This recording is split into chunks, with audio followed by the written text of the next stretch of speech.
Assalamu alaikum, dear students. I hope so you are fine. Let's start our lecture number 4.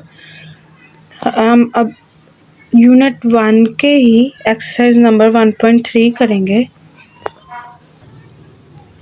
This is our first question. उसमें उसने हमें क्या पूछा, which of the following matrices are comfortable for addition. Addition के लिए कौन सी matrices comfortable है. हम उन्हीं मैट्रिक्स को ऐड कर सकते हैं जिसके रोज और कॉलम इक्वल हों. हमने अपने एक्सरसाइज नंबर 1.3 में से क्वेश्चन 1 में से कुछ मैट्रिसेस को पिक किए हैं. अब हम इनको देखते हैं कि क्या ये पॉसिबल मैट्रिसेस हैं जिनका हम एडिशन कर सकते हैं. अब ए है, ए को हम पिक कर लेते हैं. ए को पिक किया. ए की कितनी रोज हैं, 2 रोज हैं और 2 ही कॉलम है.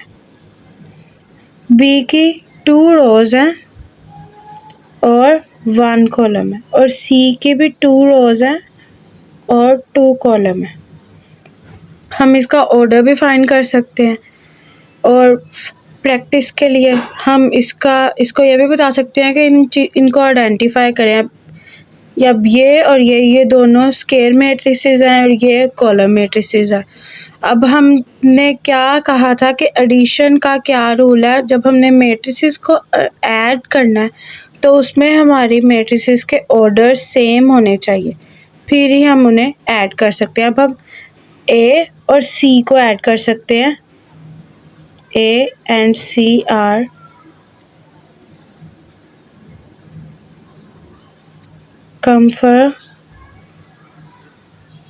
comfortable for addition.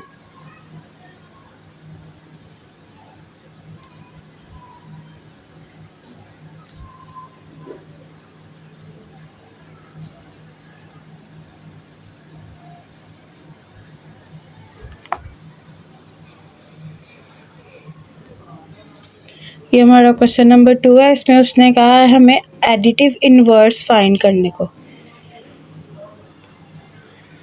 जैसे हमने negative of matrices exercise number 1.2 में हमने फाइंड किया था ना, एज इट इज़ वही मेथड है. अब हमने इसमें से कोई भी एक क्वेश्चन पिक करते हैं, उसको सॉल्व करके बताते हैं और उसकी चेकिंग भी बताएंगे क्या ये हमने जो क्वेश्चन किया है ये इसका आंसर ठीक है. So let's start our question number 2. वो हमारा ये ए है. अब हमने इसका एडिटिव इनवर्स कैसे लेना. जैसे हमने नेगेटिव ऑफ अ मैट्रिक्स का क्वेश्चन फाइंड किया था ना, एज इट इज़ वही है. अब हमने इसको माइनस ए से, यानी ए वाली मैट्रिक्स को माइनस से मल्टीप्लाई कर लेना है. ये माइनस माइनस 2 हो गया.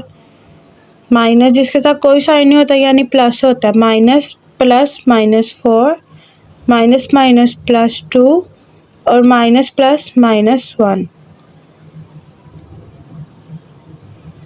अब हम इस मैट्रिक्स को बी का नाम भी दे सकते हैं क्योंकि ये न्यू मैट्रिक्स ही बन गई है, इसे हम बी का नाम ही दे सकते हैं. अब हम चेकिंग करेंगे क्या ये हमारा आंसर सही आया कि नहीं आया. चेकिंग करने का एक तरीका है कि हमने कम्यूटेटिव लॉ लगाना है जो कि a + b = b + a. कुछ रूल्स में तो ये सेटिस्फाई हो जाता है, लेकिन एडिंग में तो ये सेटिस्फाई हो जाता है, लेकिन मल्टीप्लाई में ये रूल एप्लीकेबल नहीं होता. ये कभी भी पॉसिबल ही नहीं है कि मल्टीप्लाई हम a.b कर रहे हैं b.a कर रहे हैं, उसका आंसर सेम आ जाए. इन matrices a + b = b + a. कि जब हम कम्यूटेटिव लॉ लगा रहे हैं तो इनका जो एडिशन है वो हमें नल मैट्रिक्स यानी उसका आंसर 0 आना चाहिए. अब हम करके देखते हैं कि a + b की वैल्यू पुट करेंगे. a + b, a की वैल्यू हमारे पास क्या है 2, 4, -2 और 1. इसमें हम b को ऐड करें. So let's start our checking. अब ए की वैल्यू हमने पुट करी, अब हम बी की वैल्यू पुट करेंगे। -2 -4 2 -1। अब हम इसको ऐड करेंगे। 2 -2 4 -4 -2 +2 1 -1। 2 -2 0 4 -4 0 -2 +2 0 1 -1 0। अब इसी तरह हम b की वैल्यू पहले ले आएंगे और a की वैल्यू बाद में ले आएंगे, इस तरह पुट करेंगे। b की वैल्यू हमारे पास है -2 -4 2 -1 ऐड a की वैल्यू लगाएंगे। 2 4 -2 1, इन्हें भी ऐड करेंगे, ऐसे ही लिखेंगे। -2 +2 -4 +4 2 -2 -1 +1। इन दोनों को सॉल्व किया, आंसर 0 0 0 0। तो हमारे पास सही आंसर आया। एडिटिव इनवर्स का यही आंसर होना चाहिए। हमने चेक करके भी देख लिया कि कम्यूटेटिव लॉ के एडिशन को वो 0 हमें नल मैट्रिक्स में आंसर दे दे, यानी हमारा आंसर करेक्ट है। So this is our question number 3।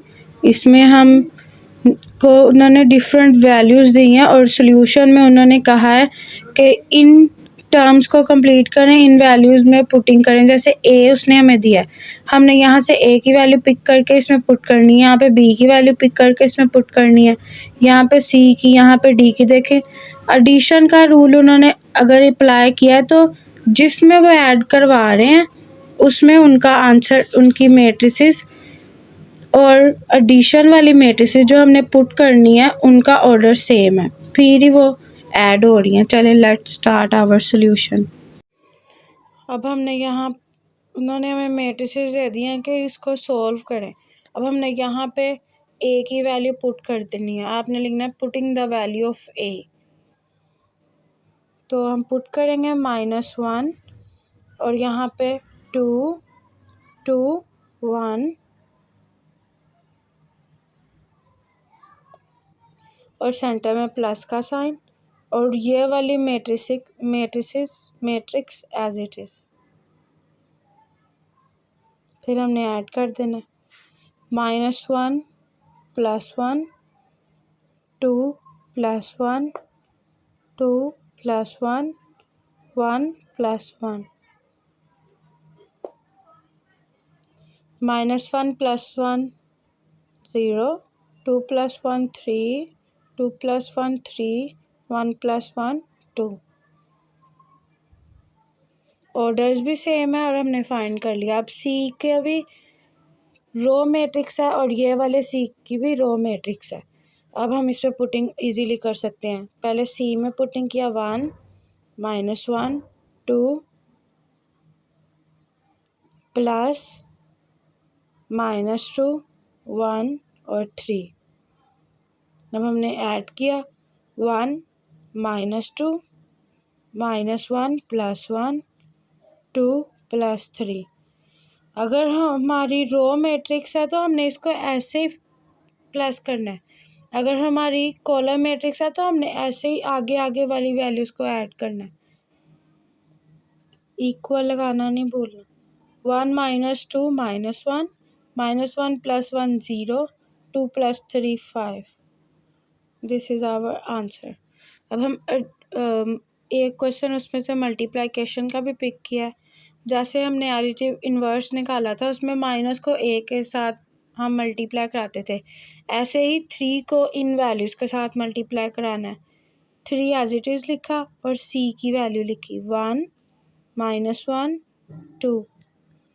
अब हमने सिंपली बस अंदर इसको मल्टीप्लाई करा देना। जैसे हम कोई भी ट्रिग्नोमेट्री का क्वेश्चन करते हैं उसकी ब्रैकेट लगी होती है और हमने उसको 2 1 ज़ा 2 ऐसे लिख देते हैं।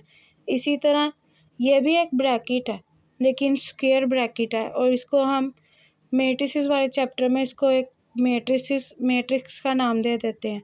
3 1 ज़ा 3, 3 - 1 - 3, 3 2 ज़ा 6। ये हमारा क्वेश्चन नंबर 4 है। इसमें भी हमने ऐड ही करना है, लेकिन हम जो सिंपल क्वेश्चंस करते हैं प्रीवियस क्लासेस में आपने पढ़ा होगा कि जो भी ब्रैकेट हो सबसे पहले ये वाली ब्रैकेट पहले कर्ली ब्रैकेट सॉल्व करते हैं, फिर राउंड ब्रैकेट, फिर सर्कल ब्रैकेट। मतलब ब्रैकेट में जो भी लास्ट पे हो पहले उसको सॉल्व करते हैं, फिर अंदर वाली ब्रैकेट को सॉल्व करते हैं। इसी तरह हमने इसको करना है।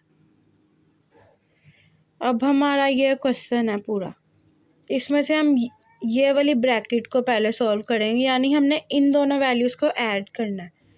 ऐड करने का तो आपको अब पता लग ही गया होगा, इतने क्वेश्चंस में हमने ऐड किया।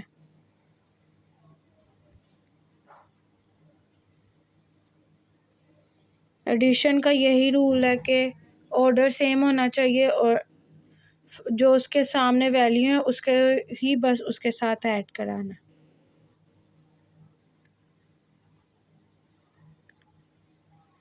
सिंपली इन टर्म को ऐड कर लेंगे। 1 + 0 1, 0 + 2 2, 0 + 3 3, 1 + 1 1 + 0 0।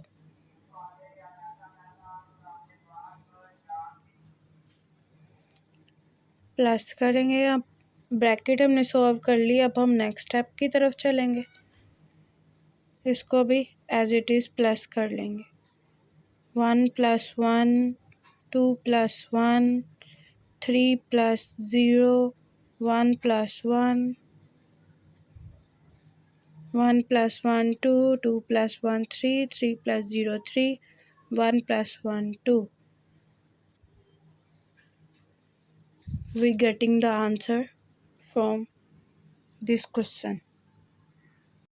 अब हम क्वेश्चन नंबर 5 करेंगे। उसमें भी एडिशंस हैं और मल्टीप्लिकेशन है, सब्ट्रैक्शन है, और इतना कोई डिफ़िकल्ट रूल नहीं है।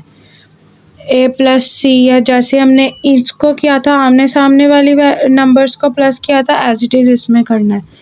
और 2a जैसे हम इसमें मैंने अभी 3c आपको कराया कि यहाँ पे c की वैल्यू पुट करके 3 के साथ मल्टीप्लाई कर लेना है। उसी तरह आपने ये वाले क्वेश्चंस करने हैं। सबसे पहले आप अपने सॉल्यूशन में लिखेंगे। ये मैं क्वेश्चन आपको ऑर्डरली बताऊंगी क्योंकि हम इस तरह के क्वेश्चन पहले कर चुके हैं। पहले हम लिखेंगे कि हम लेफ़्ट हैंड साइड सॉल्व करें। इसमें से लेफ़्ट हैंड साइड उठाई, फिर लेफ़्ट हैंड साइड उठाई, 2a + 2b। फिर नेक्स्ट आपने लिखना है कि हम 2a को सॉल्व करने लगे हैं। एक वाली टर्म को 2 से मल्टीप्लाई करके हमारा आंसर आ जाएगा। इसी तरह हमने 2b कैलकुलेट करना है और b की टर्म से 2 का मल्टीप्लाई करके हमारा आंसर आ जाएगा। फिर जो दोनों का आंसर आएगा उसको हमने इन वाली टर्म्स में पुट कर देना है, 2a + 2b, तो हमारा एक आंसर आ जाएगा। इसी तरह अब हमने राइट हैंड साइड को पिक करना है, 2a + b। हमेशा सिर्फ हमने पहले ब्रैकेट सॉल्व करनी है। अब हमने a + b किया, as it is number of rows और कॉलम सेम है, ऑर्डर सेम है, इजीली प्लस कर लेना है। प्लस करके जो आंसर आया देन उसको 2 से मल्टीप्लाई करना है। जैसे क्वेश्चन वो कहता है कि इसको सॉल्व करो उसी तरह उसको सॉल्व करते हैं। अब अगर यहाँ पे ऐसे हो जाता है कि 2a है, 2a + b है, फॉर एग्ज़ाम्पल आपको मैं दे रही हूँ, और फिर आपने और यहाँ पे होता है कि a + a है और यहाँ पे +b करना है। यहाँ पे हमने 2 दफ़ा a को प्लस करना था तब भी हमारा वही आंसर आना था, और 2 को a से मल्टीप्लाई करके तब भी हमारा वही आंसर आना है। फिर हमने देन b से प्लस करना है। ऐसे ही हमने क्वेश्चन करना है, जैसे वो हमें क्वेश्चन कहता है उसी प्रोसीजर से। अगर हमें उसका पैटर्न सोल्यूशन पता है तो हम कोई भी क्वेश्चन इजीली कर सकते हैं। और ये वाला क्वेश्चन आपने ज़रूर करके देखना, आंसर इक्वल ही आएगा। अब हम क्वेश्चन नंबर 6 करेंगे। इसका पार्ट ए है, वेरी इजी। ए को 3 से मल्टीप्लाई करना है, बी की वैल्यू को 2 से मल्टीप्लाई करना है, बी की मैट्रिक्स को, देन हमने इसको माइनस कर देना है। और इस वाले क्वेश्चन में हमने ए का पहले ट्रांसपोज लेना है, देन 2 से मल्टीप्लाई करना है, फिर बी का ट्रांसपोज लेना है, देन 3 से मल्टीप्लाई करना है। इस क्वेश्चन का सोल्यूशन करवाती हूँ मैं आपको। Let's start. पहले हम लिखेंगे 2AT। ये हमने इस टर्म में से इतनी वैल्यू ली। अब इस वैल्यू में तो ए तो हम एज इट इज़ मल्टीप्लाई करा देते थे। अब पहले हम ए की वैल्यू का ट्रांसपोज लेंगे। ए की वैल्यू ली 1 -2 3 4। और अब हमारा नेक्स्ट स्टेप क्या है कि ए की वैल्यू का हम क्या लें, ट्रांसपोज, यानी column change into rows and rows change into column. 1 3 -2 4। अब हमने इस टर्म का जो हमारा आंसर आया, हमें यही चाहिए थी क्वेश्चन में। अब हमने इसको 2 से मल्टीप्लाई करना है। 2A transpose is equal to 2। अब हम ए ट्रांसपोज वाली वैल्यू पुट करेंगे। 1 3 -2 4। देन हम मल्टीप्लाई करेंगे। 2 1 ज़ा 2, 2 3 ज़ा 6, 2 2 ज़ा 4, 2 4 ज़ा 8। इतनी टर्म्स का हमारा ये आंसर आया। अब हमने ये वाली वैल्यू लेनी है 3BT। अब हम पहले बी की वैल्यू को पिक करेंगे।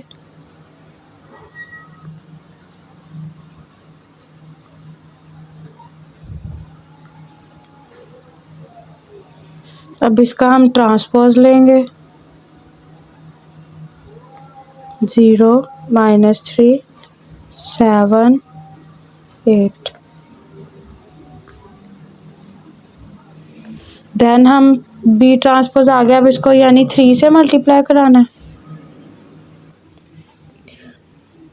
3BT। अब यहाँ पे हम 3 लिखेंगे और बी ट्रांसपोज वाली वैल्यू लिखेंगे। 0 -3 7 8। सिंपली हम इन्हें भी आपस में मल्टीप्लाई कर लेंगे। 3 0 ज़ा 0, 3 3 ज़ा 9, 3 7 ज़ा 21, 3 8 ज़ा 24। अब हम ये वाली टर्म को उठाएंगे और हम ऐसे भी इसको इक्वेशन 1 का नाम दे सकते हैं। और हम लिखेंगे putting the value in equation 1। ये वाला यहाँ लिखा 2 6 -4 और 8। हमने इसको माइनस किया। 0 -9 21 24। अब हम सिंपली से माइनस करेंगे। 2 -0 2, 6 -9, यानी ये माइनस माइनस प्लस हो गए, 15 आ गया। -4 -21, माइनस माइनस प्लस, लेकिन साइन बड़ी अमाउंट वाला होगा लेकिन प्लस। 8 -24, माइनस अब 24 के साथ है यानी बड़ी अमाउंट के साथ है, तो यहाँ पे आंसर आएगा -16। अब हम क्वेश्चन नंबर 7 की तरफ जाते हैं। इसमें हमने ए और बी को फाइंड करना है। अभी तक आपको रूल्स सब पता चल गए होंगे कि बाहर अगर 2 हुआ तो उसे एज इट इज़ अंदर मल्टीप्लाई करा लेना। 2 2 ज़ा 4, 2 4 ज़ा 8, 2 3 ज़ा 6। ए की वैल्यू को टर्म मल्टीप्लाई नहीं हो सकता तो 2A लिख देंगे। अब यहाँ पे डालेंगे प्लस। 3 1 ज़ा 3, 3B, 3 8 ज़ा 24, 3 4 ज़ा -12। एज इट इज़ जैसे सारे क्वेश्चन में हमने प्लस किया, ऐसे ही हमने इसको भी प्लस कर लेना।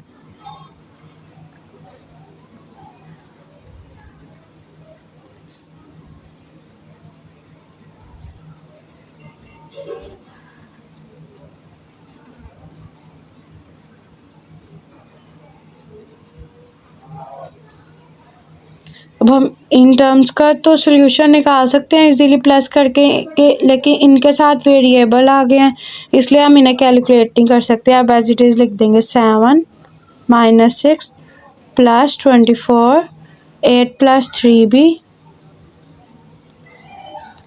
2a - 12 is equal to 7 10 18 1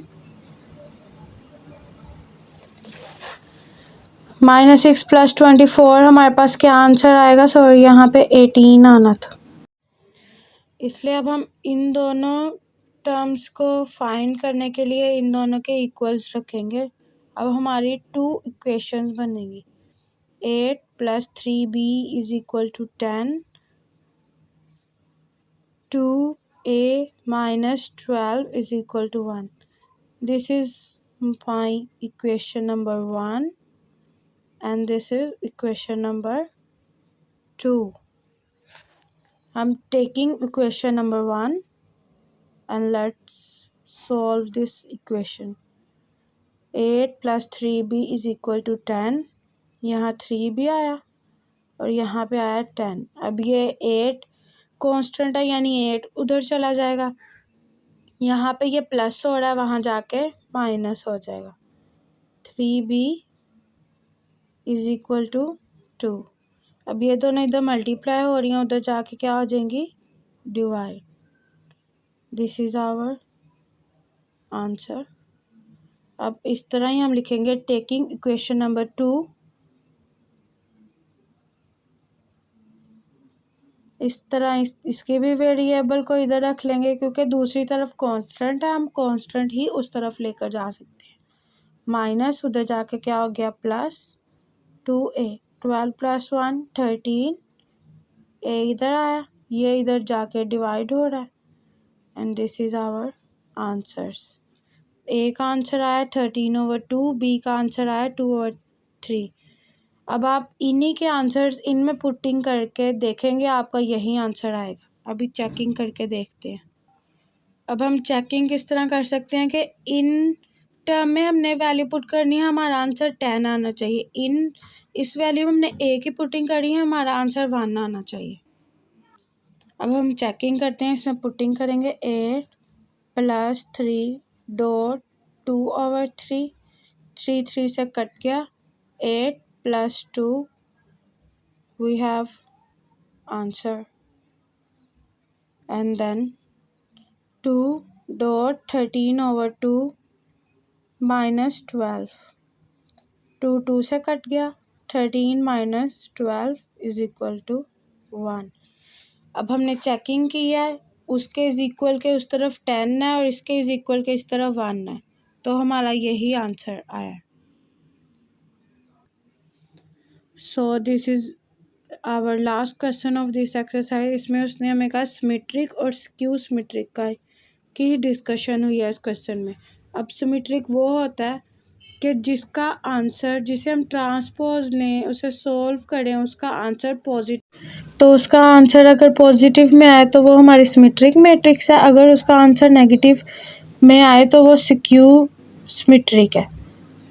यानी उसकी आंसर का मतलब यानी इसकी टर्म में से कोई भी वैल्यू नेगेटिव हो जाए तो वो हमारी क्या होगी? स्क्यू सिमेट्रिक, और सारी पॉजिटिव रहें तो यानी वो हमारी सिमेट्रिक मैट्रिक्स है। I hope so you understand it. Please like, share and subscribe my channel.